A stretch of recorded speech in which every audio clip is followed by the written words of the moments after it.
So good evening, everyone. Welcome to our virtual studio visit tonight with Chris Hartshorne. We're super excited to have him with us. My name is Jen McTague. I'm the artistic director at Second State Press.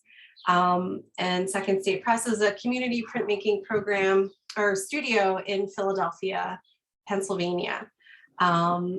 I'm going to introduce Joanna Booth, who is our programming coordinator and who makes all of these virtual studio visits possible. But also do want to just give a quick thank you to all of our supporters, to the Philadelphia Cultural Fund, and to the Penn Treaty Special Services District for all of their funding to make programs like this free and possible. So Joanna, if you wouldn't mind, I'd love for you to introduce Chris Hartshorne, who is an amazing part of Second State Press. I'm running a fever again. Thank you so much, Jen. And welcome everyone to another edition of our virtual studio visits. We're really happy that you all could join us tonight. I'm just gonna start by giving a quick intro to Chris and some of his work. And then we'll just have him take it away into the talk. Christopher Hartshorne received his BFA in illustration from the Columbus College of Art and Design and his MFA in printmaking from the Tyler School of Art in Philadelphia. He has worked as an illustrator, teaching artist, gallery educator, and professor. Christopher's woodcuts have been exhibited at the Philadelphia Museum of Art, the William Penn Foundation, the Woodmere Art Museum, the Art Institute of Philadelphia, and many more. He has taught at the Rhode Island School of Design, Tyler School of Art, and with public school connected art programs throughout Philadelphia, including the Mural Arts Program, the Print Center, and the Philadelphia Museum of Art. Without further ado, please join me in welcoming Christopher Hartshorne. Hi, well, thank you, Joanna, and thank you, Jennifer, also. I just want to start by thanking Second State Press as a whole for this talk, but also just for allowing me to print there after I graduated or got my MFA. It's been a really big part of my life in Philly. It allowed me to print, allowed me to meet people and just keep a dialogue going with others and my art. So it was really important for me to say yes to doing this talk because it definitely was a formative part of my Philly life. So I just want to say that to start with. And I'm going to break this down. Whoops, how do I do this? Oh, there we go. I'm going to break this down into 3 parts just so I can control how much I say about what. But the first part is just discovering print, what I found and loved about printmaking, kind of the early years of me making prints. The second part is figuring out color and just learning how to use color. And then the third part is going to be other stuff like painting and residencies, just some other stuff to add. So first part, discovering print. This print is actually from 2011. And it's kind of shows how I was printing at the time and still do with stencils, like putting together different elements and piecing them together like a puzzle. So, and this actually was part of a huge print that was an 8-foot banner. But I always start with the first print I ever made when I do these, because it's kind of the root of everything. It's called Now What from 2001. I made it in my bedroom. I just dropped out of an MFA program for art education. So it's just depicting, you know, what am I doing? And I feel like it's very Generation X, like just floating along, like, what am I going to do with my life? So this was my one of the first prints I made. And I just fell in love with it right away, like the graphic, confident results. Like it wasn't a painting where things could get muddy. It was like clear, graphic, crisp. Every mark, even if it was like just a mistake, looked intentional when you printed it. So I completely fell in love with it and ended up going to grad school at Temple University in 2007. I skipped a lot of years, but I got my BFA as an illustrator at the Columbus College of Art. So I was doing a lot of realistic painting and drawing and put a lot of figures into my woodcuts. But I also felt a lot of pressure to get rid of the figure, but I put pressure on myself to do that because I felt like it would be more contemporary to not just illustrate the figure. Like, what was I going to do with the figure? So that's something I kept asking myself, or if I was going to keep it, why? So you can see that I'm sort of covering up the figure, trying to hide it, or the figure is trying to like get out of the slime. So there's like abstract elements kind of creeping in to the figure. And my thesis show, which was at Temple Rome campus, this was kind of the intermediary in between me using the figure and abstraction. So this show actually has a lot of figurative stuff in it, but they're kind of hidden like faces. So I don't know if you all can see, but the students here are looking like right in the middle, there's like a face, kind of a scrunched up, frowny face. So I'm still putting human elements in there, but trying to camouflage them with a lot of interfering lines. And here's like a close-up of that middle block. So you can kind of see that face. And to make these, I'm actually just drawing with a Sharpie. You can see those lines are made from a Sharpie, and then I carve out what I drew, the negative space to make a big stamp. I'm not really describing the process. I'm just assuming everybody knows, but I can definitely talk about that more too. But yeah, here's another, I don't know if you can see it, but there is a phase hidden in the middle of this, kind of camouflage with lots of vertical lines, like a nose, mouth, and eyes. My entire grad school experience, my favorite artist was Leonard Baskin, and you can kind of see where I kind of took all his line work and movement and put it into my own work. So that was a way for me to think about a figure or anything really by accumulating lines to create it, instead of just like, I'm going to create a human's three-dimensional body. Like Leonard Baskin is like filling this figure up with movement and pattern. So yeah, so moving on to more black and white work. 2012, I had a show at Fleischer Art Memorial in Philly. And this was my first really big show. Like, I had to fill this space with woodcuts.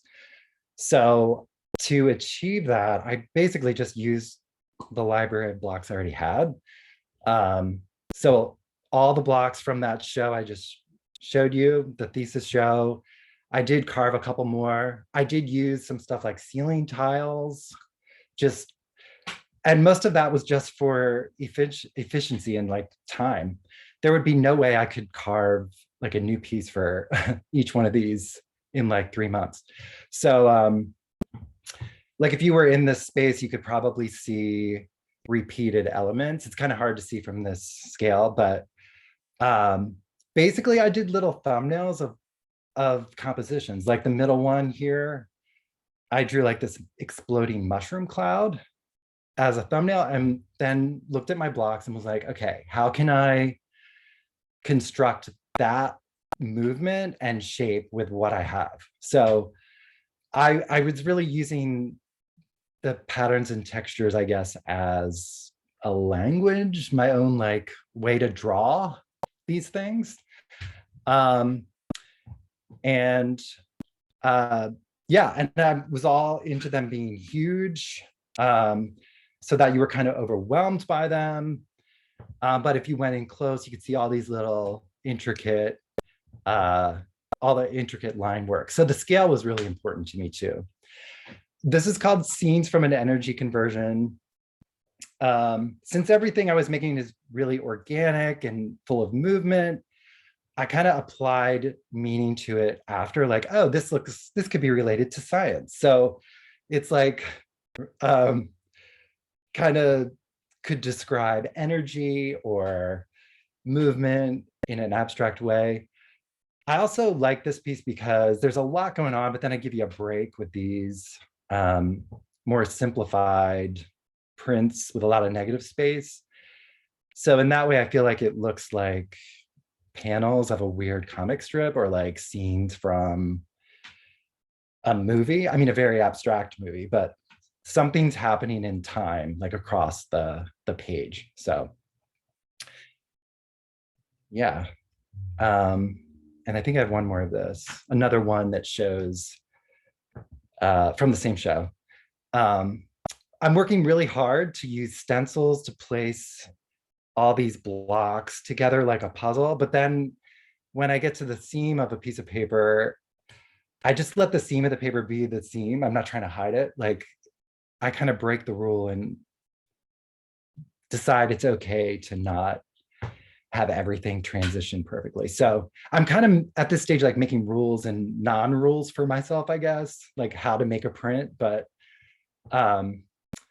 yeah, the scale was really the most important part of this. Like I really wanted you to feel immersed by all this stuff coming at you. Yeah, and here's another close-up of scenes from an energy conversion.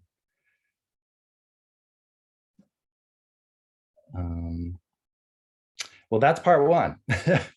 Now it's part two where I'm going to just kind of talk more about switching to color and how I learned to use color, I guess. I mean, I have my MFA in printmaking, but it took me a while to really achieve color that I thought was good in my prints.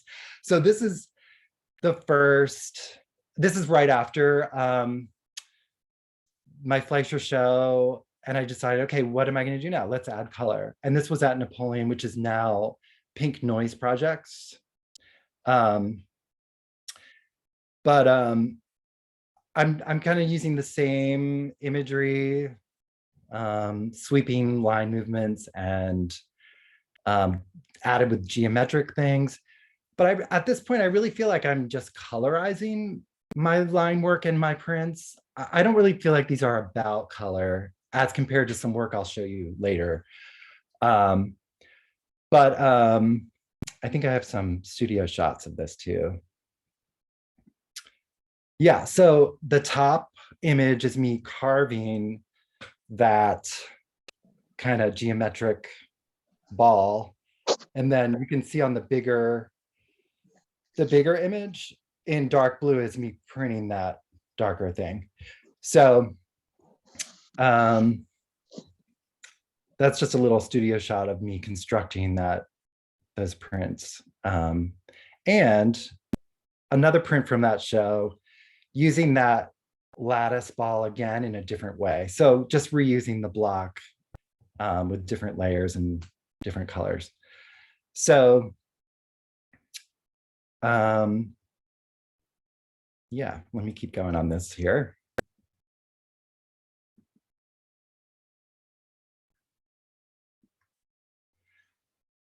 Yeah, and so after that show, I'm kind of continuing that work with some like mixing organic and architectural, kind of like geometric lines with sweeping organic lines.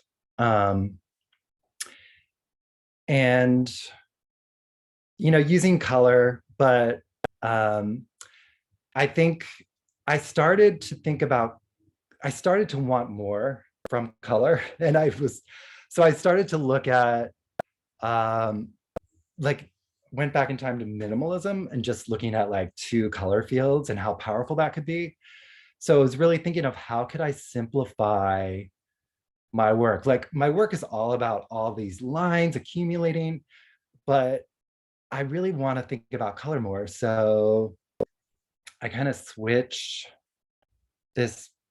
went away from the lines a little bit and just thought about the color. So let's see, hopefully the next slide shows that. No, it doesn't. I'll actually skip ahead and then come back to that. But yeah, so I thought about color fields and just putting one texture on top of that. So this was in 2018 and 19. I made some rules for myself with this body of work. I was going to use just adjacent color fields, place a texture like one, maybe two on each one, and use triangles. And I used triangles so that I could easily cut out a stencil and place a print inside it. So all I had to do was cut straight lines on the edges to print that. And I could put whatever I wanted next to like a hot pink, and it still kind of worked because it was kind of like aesthetic of a collage. Like you can mix up a bunch of weird things and just throw them together and they look pretty interesting and weird. So I was able to do more with color thinking about it this way rather than thinking about it, oh, I'm going to layer it all on top of each other. I'm going to have these things next to each other instead and see if I can explore color relationships a little bit. But let me backtrack to what I just skipped over. Because this will also show you how hard it is to cut out a stencil, maybe. But this piece is called Billboard Cytoplasma.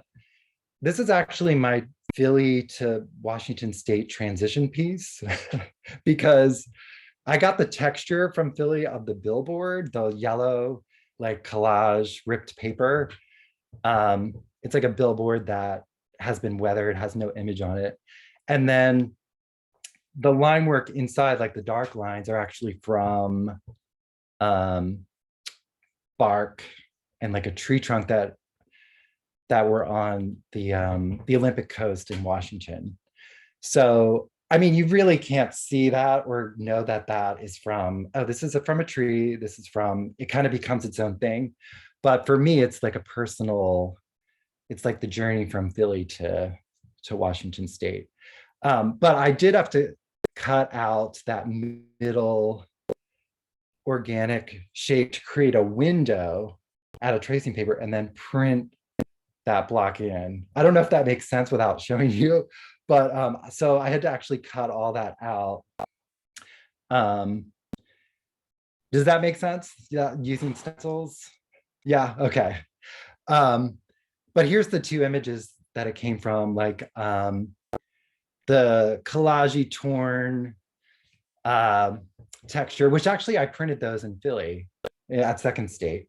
And then my new studio, I printed like the textures of the swooping bark and stuff. Yeah, and I mean, just thinking about the beach where this stump was, like the forest comes right to the beach.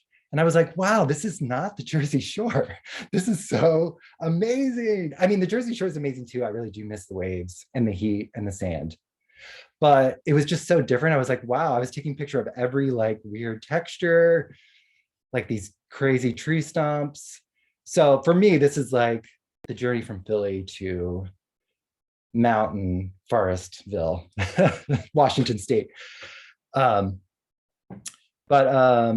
Here's just me. I'm actually taking little tape off from how I stuck the stencil on, but I basically made a variable edition of this where each middle part was a little bit different. So yeah, and I still consider it a billboard, just a really bizarre billboard, a weird sign. Let's see. Oh yeah, I already talked about this. So yeah, and here's some bigger images using triangles. This body of work is called Iterations because I'm basically different iterations of triangles basically. But I'm basically printing color fields and then kind of isolating those color fields so I can print a texture inside. And I'm also using all my blocks. Like I'm using blocks that I used in my Temple Rome show just now in color. So they're kind of fitting in with this body of work. And here they are at a show I had in Eugene, Oregon in 2019.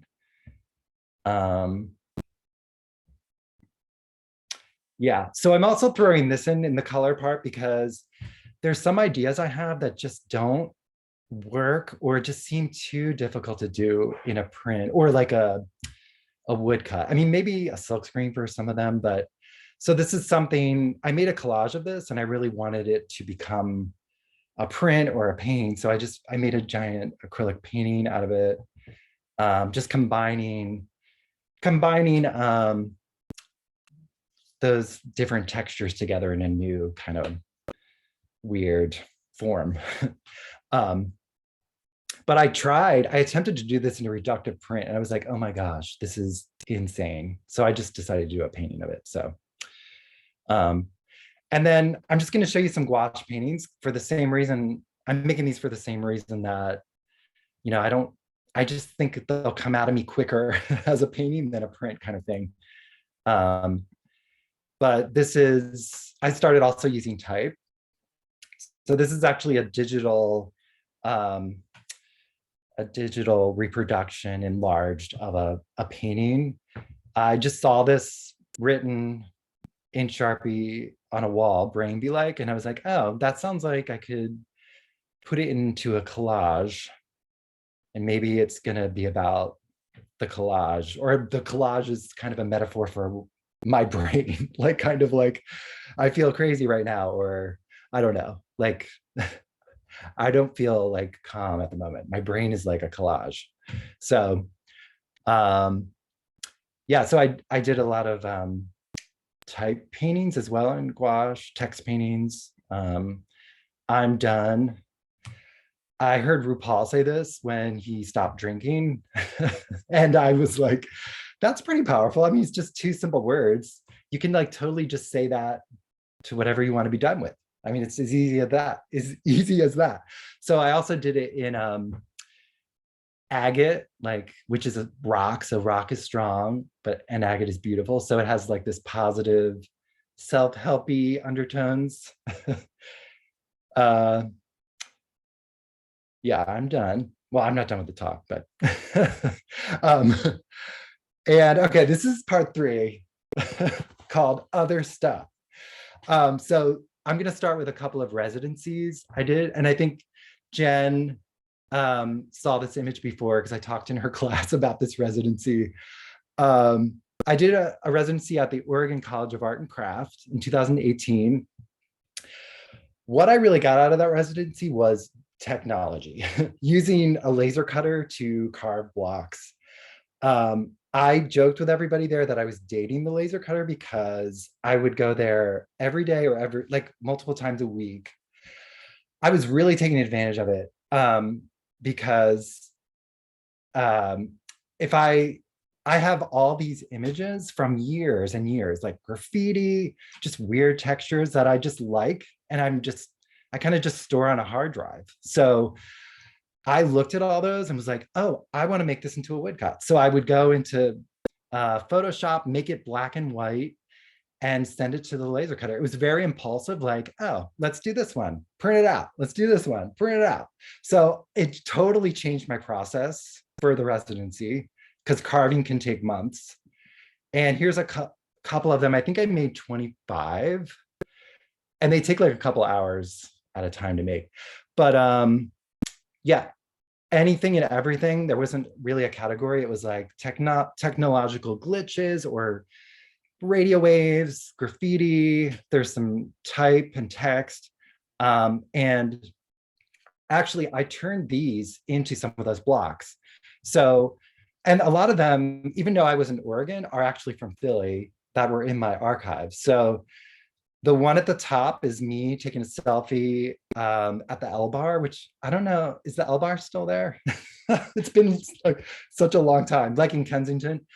Oh, Jen's like, yeah, okay. And the one on the top right is McGlinchey's, the bathroom, which is totally disgusting. But I'm like, oh, I had a couple of beers. I'm like, wow, look at the beautiful graffiti, the layers. It's like printmaking, sort of. And then, there's like crackling textures and like a crazy sign on Chestnut Street that is like, and we know it says road work ahead, but I mean, come on, that is not really an effective sign. Look at all the stickers. So I just really made these into black and white. Like you couldn't see my image in the mirror. You just saw this graffiti. And this is one of the prints I made with a lot of the textures, called Intergram. And that like purple lavender is like from that mirror. So you can kind of see how it makes everything really graphic. And I love this print because it is from like a bathroom stall, and it is from like a TV screen or a road sign. It's kind of like taking textures from everywhere and just making them equal and throwing them into the same mix, but really making them graphic and decorative too. So yes, let's see, what's after this one? Oh yeah, so that was that residency. And then I went right to another residency, which was so cool. Like I just felt so lucky that I was able to do that.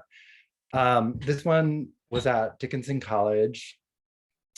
And this one I had a show for, which really was the motivator. And to make this work, like I really made it for the space. And I also really learned a lot about myself, just what I was capable of. Like, I mean, I had 6 to 8 weeks to make this. And I just went to the print shop like it was my job. And I started with a sketch before I even got there, just like the dimensions of the gallery. So I started with the one on the bottom, which it totally changed, but there's still elements that got me started. And then I kept making sketches like, okay, it looks like this now. What can I add to it? The one on the top. So I'm really proud of this residency. It was so efficient. I was like, boom, boom, boom. Let's be flexible with changes. This isn't working, but it's gonna work because I'm amazing. No. But yeah, so I was thinking about installation a little bit.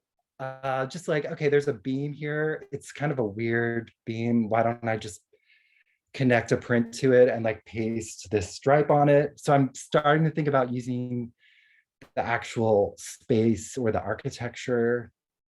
The paper was at the end of the roll, like rolling. So I was like, oh, I have to flatten this. It's so annoying. So I was like, oh, I'll let it roll. And it gave me the opportunity to like give a like peekaboo moment into this new print behind it, like a blueprint with weird alien glyphs on it. But this one's called Cosmic Window Treatment because it kind of curls, like it could be a window, curtains or something. And it has all this ambiguous like symbols on it. And whoops, let me go back actually. Whoops, I'm going the wrong way. I was also going to say, with this work and the triangle work, I am kind of thinking too about signage. So like there's that diamond shape that looks like road signs. So I am thinking about, on the back of my brain, like these could be signs or very complicated, weird signs or maps for something. But and it all comes from that like triangle shape that reminds me of like a road sign or something. So there's definitely like a symbol happening in there. But okay, this is the second part of part 3. So it's almost over. And it's about the pandemic. So like, and just some paintings that I did. So a lot of this, I was like, should I put this in? It's not really print work, but I mean, the pandemic has affected us all in weird ways, I'm sure. And ultimately, I think it's for the better.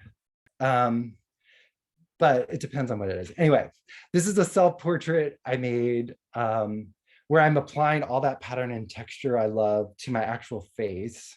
I'm also like not very happy. Am I choking myself or can I breathe? So it's like kind of a pandemic reaction. And I often think of this as like, or I call it anxiety drag. Like I'm actually putting myself in a mask of pattern and color. And there's also this anxiety feeling in it. So anxiety drag, that's kind of what I'm going with for this. But I use that face a lot. Like I just love that photo, like my expression. And this is a woodcut, which actually I have not finished, but it's me with a lot of things in my life, but like in my house and in my brain life. So like a lot of toys that are around our house. Some are just images on my phone that I like, that I almost see them as objects in a way. But I feel like this is a typical pandemic piece, especially my students were actually making work like this. I was teaching drawing online, and their self-portraits were all about what they were doing to take care of themselves. Some of them were just playing video games, like that was their self-portrait. So this is kind of a version of that. And looking at it now, I feel like I really have to finish this, like carving it. So I'm glad I'm doing this presentation to remind me that this needs to be completed. But I kind of just got it out of my system, drew it, and then moved on to more things. But yeah, that'll look cool big. So printed big. Yeah, and so I'm showing cartoons, which I was like, oh, should I show these? Like, what does this have anything to do with what I'm talking about? And I think the answer is yes, but I made just a lot. I didn't print. When we were in lockdown, I kind of abandoned printing and just made many, many cartoons, most starring me and my partner. Some were just for fun, like not even me and them. But yeah, we should go out of the house today, right? We're just like, we feel bizarre in the world and we probably should go outside instead of staying indoors. We should do something. So that's kind of expressing that. Also, I made my boyfriend as like an alien slug, but I don't know if he's watching. Yeah, I'm just gonna show a couple more, like me on Zoom. I'm on fire, screaming, and then someone saying, could you please mute yourself? I mean, come on. So, you know, Zoom humor, we've had a lot of it this this pandemic. I'm sure y'all have a lot of bizarre and probably awkward Zoom stories. And then are we there yet? So like, are we out of the pandemic yet? Also, I don't have a body, so it doesn't really matter. But so they're full of anxiety, but also just trying to be funny. And then these have nothing to do with me. It's just like, let's just have some fun. E.T. is beating up Alf, and Big Bird is beating up Mecha Big Bird. So it was really liberating to do these. I felt like I could really express my sense of humor, which, you know, doesn't really come across in some of the prints I'm making. So this is the end here. This is where what I'm working on now. And I'm maybe going to talk about how those cartoons could be affecting me. But this is actually, I just proofed this, made like a practice print on Saturday. So this is very new. It's my eyes and mouth in like a vegetation. It's a 24-inch by 24-inch lino cut. And here's like a close-up. So I mean, this is me like exploring more illustration, but now instead of just drawing it, I'm printing it. So I think the act of printing it will get me thinking about my whole body of work. Like, could this mix with the color work? I think it could. I'm already thinking of ways things could connect or combine. But right now, it does feel weird to have things be separate. Like when I was doing all those cartoons, I almost felt stressed out about it. Like, I'm a printmaker, I can't just do this and that's it. So I think that was an important thing for me to go through, to feel like, you really can do whatever you want and you can always come back to it. It's not a big deal. So you can take a risk or just be yourself, I guess. But I have a couple more here. Oh yeah, so I've been making a lot of digital just pieces to translate into a lino cut. So these are two more on the burner or the back burner. They're starring me and my boyfriend, but I may do some that move away from just us. But yeah, so that's could happen. Those are thinking about those.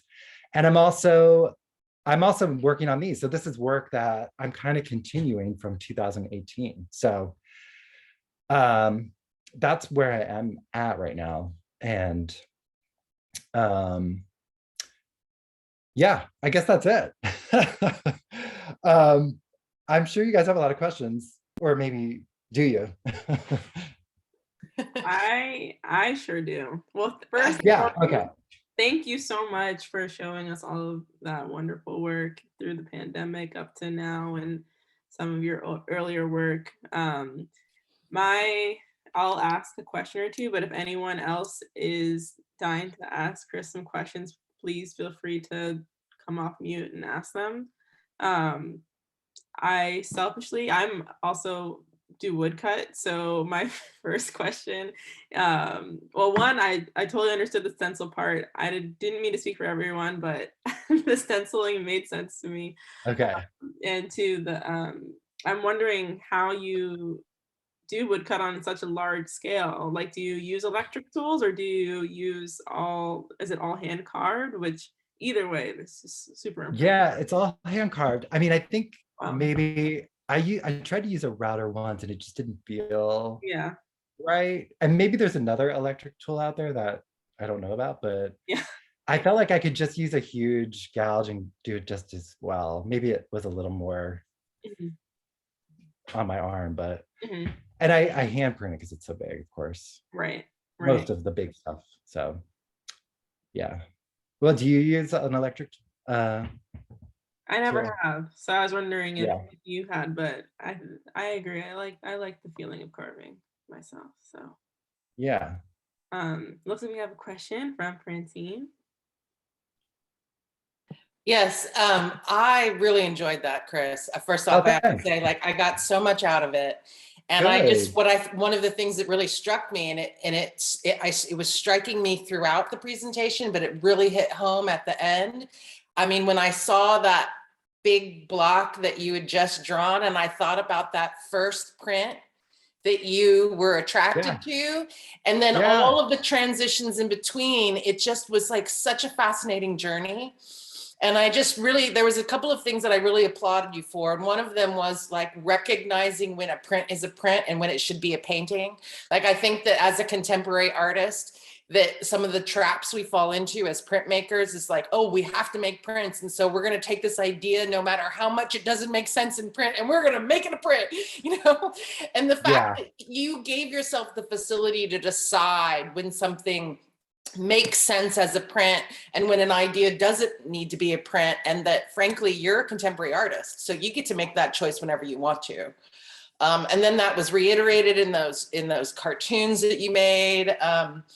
I just really loved all of it. And and also when you got to the digital stuff, like, cause I had that journey too in 2016. I went and I am like such what I consider myself, like, what was I ever going to make in a CNC router, or like, but the fact that you totally varied from your drawing style and went for images that, again, like, can't be replicated in your clearly virtuoso ability to carve, but that can add to the work in a different way. And that's where I just really found the genius.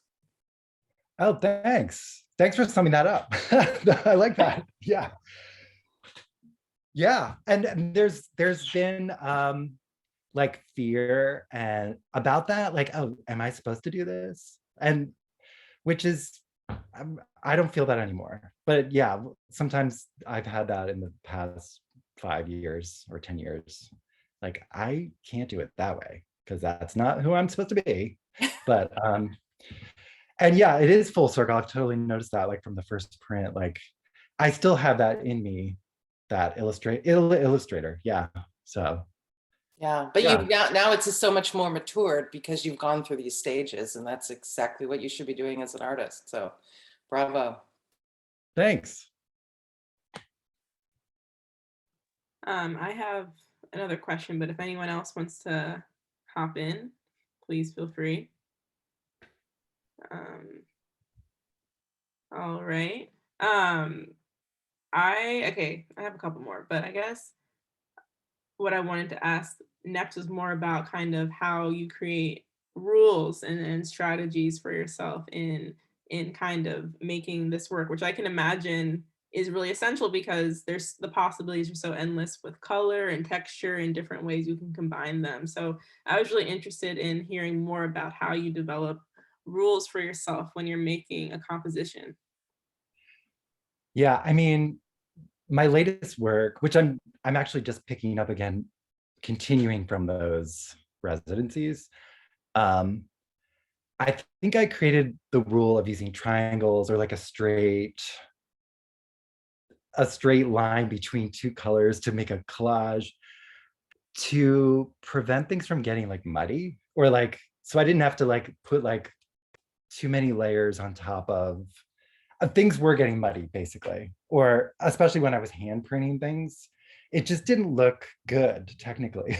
And I was like, how can I keep things clean? How can I keep things minimal, but still bright color, like bold? How can I keep things bold with minimal amount of passes or layers? I mean, before it was like accumulating lines and connecting things, and I feel like, so yeah, those rules are all about related to the process, I guess, and how to get better results, I guess. But I feel like because I've taken some time off, I'm ready to make new rules, like, or use those same rules, because they kind of, I don't want to just have them look the same that they did 4 years ago. So I'm at a place where I'm like, okay, what am I going to do to this now, kind of thing.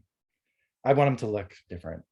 Yeah, that makes sense that, your rules would change with time. I think that's something that makes a lot of sense to me also as a printmaker, but yeah, and it's a way to kind of almost just like keep yourself from going balls to the wall. So I get that. Um, I Speaking of color, my next question was um, kind of seeing how certain colors have stuck with you, like even from some of your beginning work. I think some of the oranges and the purples like still seeing in some of your later work. And I think you talked a little bit about their relationship to each other and how you chose that. But I was just wondering if you could expand a little bit more on your why those colors have kind of continued with you. Yeah. Um, well, I don't know. I don't really have a specific answer for why I use those colors. I mean, I think the, I mean, everything, I feel like I relate everything to like a technical explanation of like just mixing colors. Yeah. So like, I feel like I'm able to mix colors better now. So like when I was first printing, I could get a bright yellow and a bright orange with the inks I was using Mhm. better than I could with like a bright blue. Like I was adding a lot of white and black to Mhm. my colors early on. I was thinking about value. Like I have to start with a light color and then get it darker. And now I'm yeah, I'm not really talking about the meaning of the colors. I'm talking about just like how to mix colors. But Yeah. like I feel like I'm better at mixing colors now. Like I can Yeah. mix a bright blue without adding too much white or black that dulls it down. Mhm. So I can keep things like intense. And I'm also really inspired by just anything around me. And it doesn't have to be someone else's artwork. If I just see a color scheme in like an ad, I'm like, wow, that's pretty cool. Like I will try to replicate those colors in the same composition or something. So, because it's hard to just come up with that. Like, yeah, I have to see it to be like, oh yeah, I want to use those colors, like pink, lime green, and whatever it is. But I don't know, did that answer? No, it that makes a lot of sense for sure. Thank you. I think that some of my other questions you've already answered, so I would love to open it up to anyone else here that has any questions for Chris.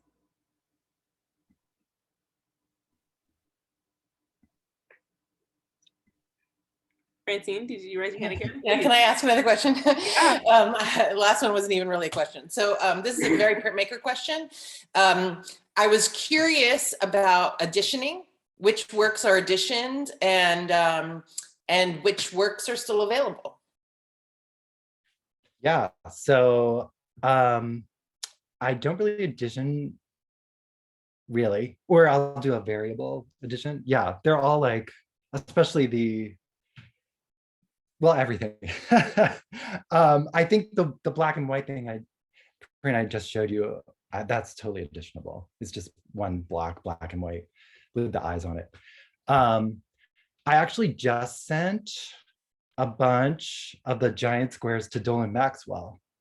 So, I mean, pretty much everything's available.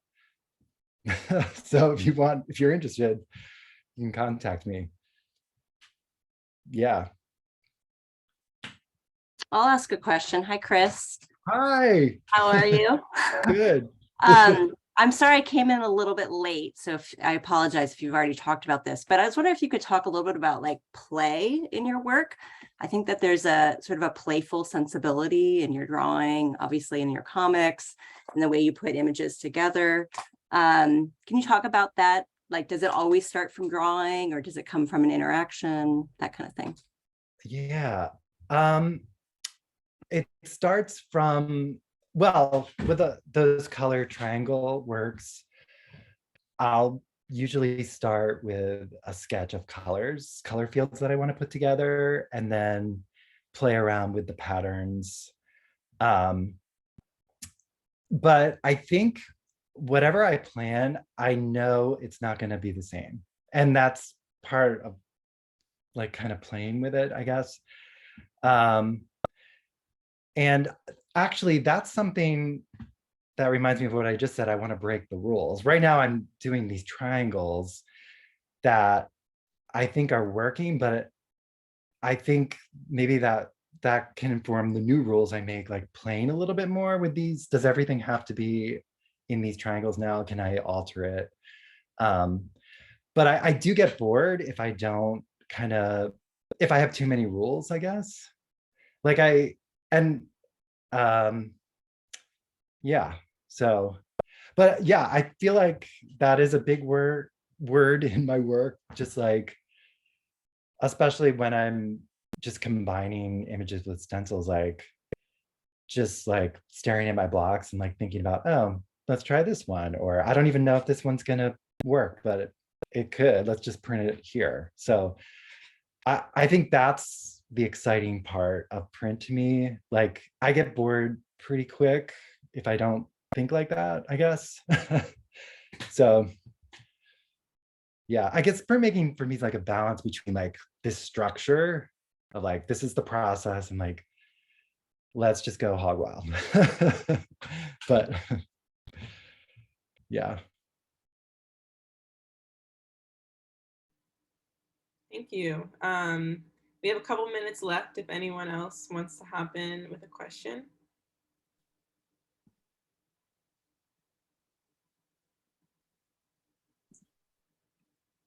Mine is just more of a comment.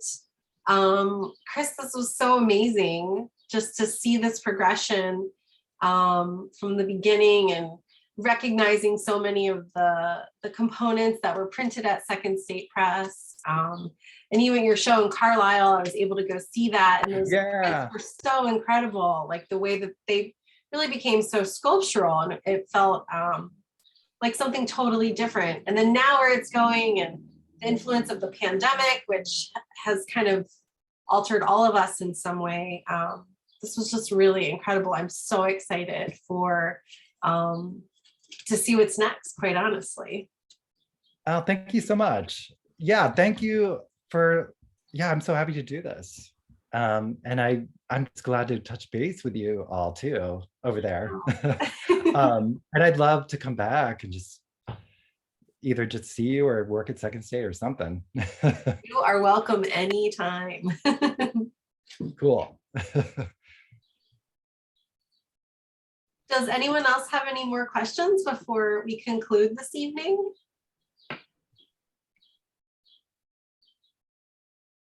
Well, Chris, thank you again for taking time to talk with us and to share your experience and studio practice with Second State Press. Yeah, thank you. Thank you so much. This has been amazing. Yay. And Joanna, you can end the recording.